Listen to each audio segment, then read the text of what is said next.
We're coming out of Hogman. This is where it starts to get a little bit more intense. This is where it's where we're like, okay, we've all agreed that, you know, we've ran with each other. It's been going pretty well. Now it's time to actually start rearranging some things and see if we can try to see who will win. And we're at such a really good pace to the point where 4th place isn't even close to us. So we're just all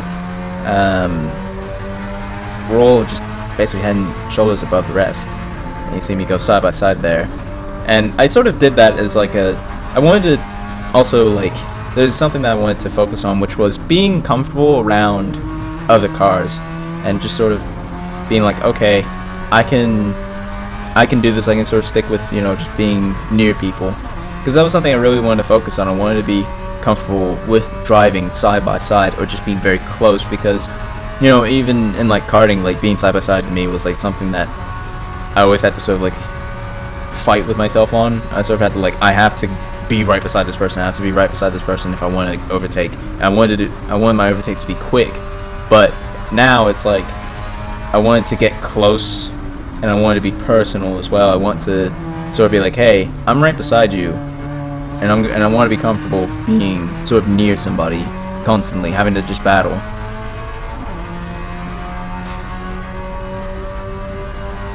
As you can see, I'm nodding my head.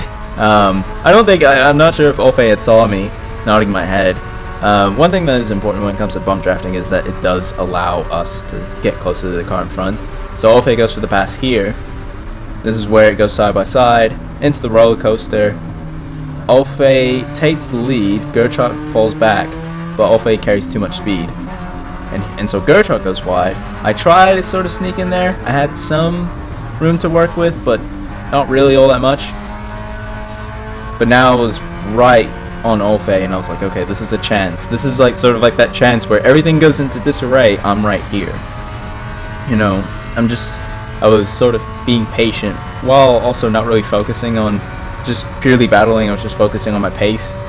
But indirectly, the fact that I was just sort of trying to just focus on my pace had helped me. But as it shows, the sudden change of focus from, ooh, I'm just running it, to, oh, I'm in second place, let me go for first, it didn't work out in my favor. And now I'm in second, and now I'm in a very tough position, as I'm trying to focus on the person in front, but now I have somebody behind me who I've ran with before and was pretty fast. Granted, this was only, the race was in August, and I started in February, so only really 6 months, or yeah, about 5 or 6 months at best of Spec Miata, and already I'm learning how to fight for the lead. And now that I'm in this position, now that I'm in second, I'm like, okay, I need to focus on first. Now there's a chance. This went from focusing on pace and being consistent to just trying to see if I can get first. It would be a monumental thing to fight for first. It's always been something that I'm like, ooh, this is something huge, this is important, because, you know, being in first is a big deal. And to do it with only, granted, 6 months of racing, it was big. So Olfe goes a little bit wide again. I'm trying to see if I can replicate the same thing I did last lap, but unfortunately that doesn't happen this time around. And then he does slip up. So then I sort of take the initiative to do the same exact thing that I did coming out of the last turn and just go side by side. But what I didn't know was I was going to get a bit of an unpleasant surprise by being a Miata sandwich, if you will. So it goes 3 wide, I'm looking to my right, and I just immediately dip out, immediately back out of it. The reason why I did that is because I wanted to I knew that something had to happen when it came to just being 3 wide, and I did not want to be in a Miata sandwich if there was ever contact. But what it did do was sort of reset everything and put me back in second. So I willingly took 3rd place, only to trade it for 2nd place again with Gerchuk. So this time I come out ahead, and now I'm sort of focusing on the battle that I was previously focusing on. And it was that move. I remember when because our crew chief / team owner Steve Bertalk, he said on the radio that was probably the smartest racing move I've ever seen, or one of the smartest racing moves I've ever seen. And I was just like, really? I remember after the race, it was he had told me like that was a smart move. I was like, really? I thought anybody was willing to do that. But I understand that at the same time, not everybody would want to just back out like that, as that's a bit of a risky move to some degree. But overall, to me it was a move that I really enjoyed. I very much so enjoyed, because it just sort of reset everything and put everything back. So I overtaken Roller Coaster around the outside, which was very good on my part, as that has given me the lead, and that is the first time that I take the lead of a race. I think that's the first time in a actual Spec Miata race, and not in an endurance event, that I actually end up taking first. But it was short-lived, as I get past on the front stretch. Now, with that being said, I was immediately thinking about a way to get back at Olfe, and unfortunately Gerchok had disappeared into the shadow realm that was the grass, and so Olfe goes wide and I take the lead back, as unfortunately now it's a one-on-one scenario. I wouldn't say unfortunately, but I would say more of like this was going to be a bit more challenging to me, because this was someone new that I was fighting with, rather than it being someone that I always know, or someone that I already knew. So this was a battle that I was not entirely prepared for, because I didn't know what Olfe was going to do at the time. And even if it was a sort of three-way battle, I would have felt a bit more comfortable to some degree, as I can sort of play with those factors. But with a one-on-one battle, I always felt like there was only so much that I could do. I sort of like having those battles where there's like more than one, because I don't know why, I've always preferred those odds, because there's always something that could go, I wouldn't say wrong, but I'd say that there's a lot of things that could happen. So I did try to, even though it was a little bit subtle, I did try to break the draft a little bit. I didn't do much from it. Let's see, readjusting my mirror a bit. I do notice that, you know, when I do record these races, that there's a way of, like, I can just sort of see myself. You know, I see where I'm looking, I can tell my emotions a little bit, and just sort of what I'm thinking, because I'm also just like, okay, I can figure out what I'm thinking there. And right now I'm just like, I have to get him off of me somehow. I'm gonna have to like really hope that I can really just get past him in the corners, right, and just be far enough ahead on the straights, so then it doesn't really change much. So Olfe goes for the pass again, but for the second time he goes wide. So it's an exact replication of the last lap, in which I take the lead again.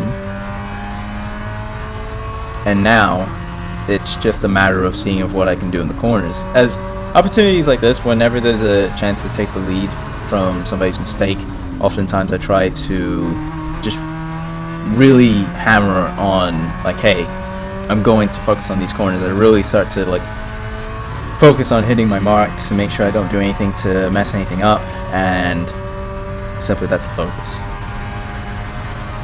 And I try to sort of experiment, and these are the times where it's like I'm sort of trying to experiment, I'm keeping track of what's going on, and so I was hoping that any of my experiments weren't gonna hurt me in any way, in which they never have, you know.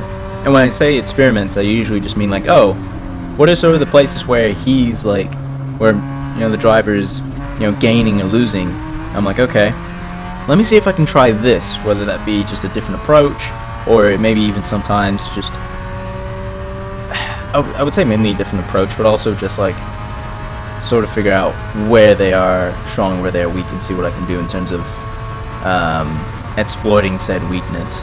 As it is paid off pretty, it's paid off massively in these kinds of races where it's like I'm sort of trying to figure out what will work and what won't. Whether that's going for a pass or taking a corner differently.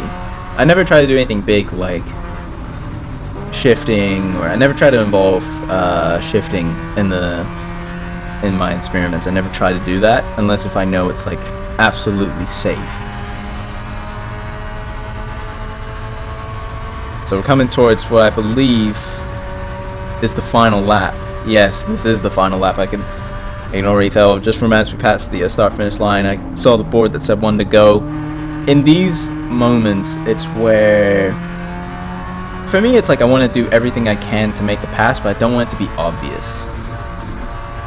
But, you know, by doing so, by like just waiting, it's sort of like, oh, it's obvious that you're waiting for the moment to pass. And by this point, I am pushing hard. I am really trying to stay on his bumper.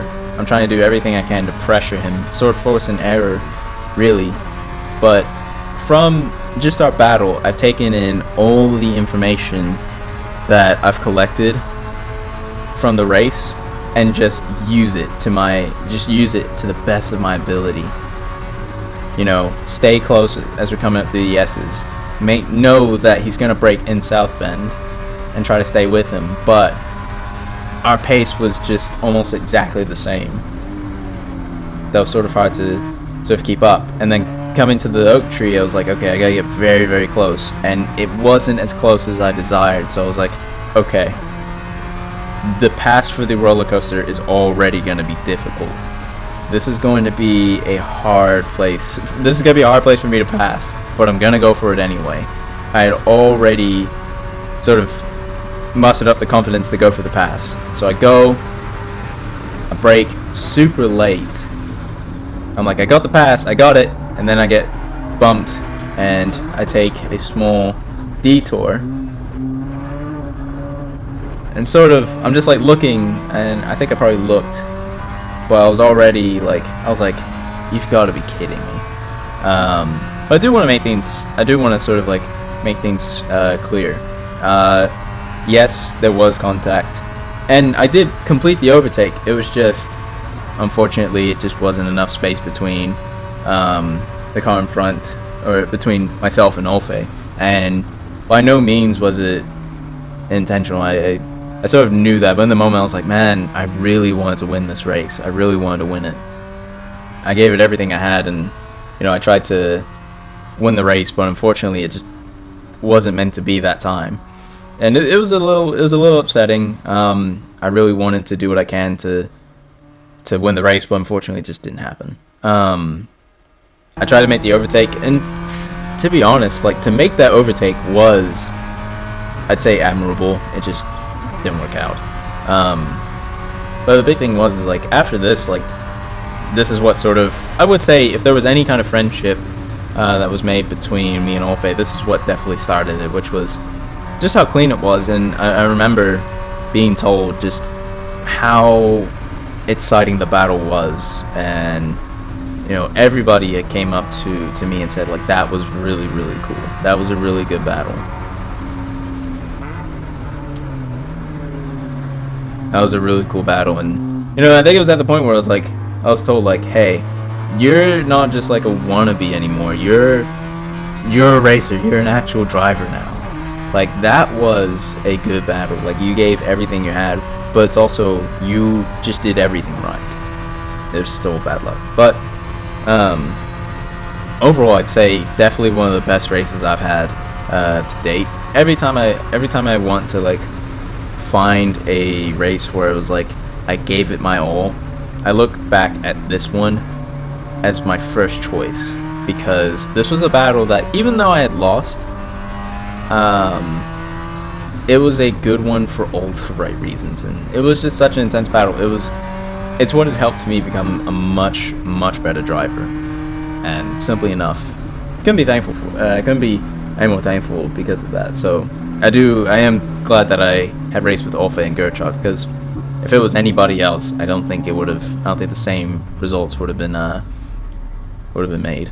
So very happy about it.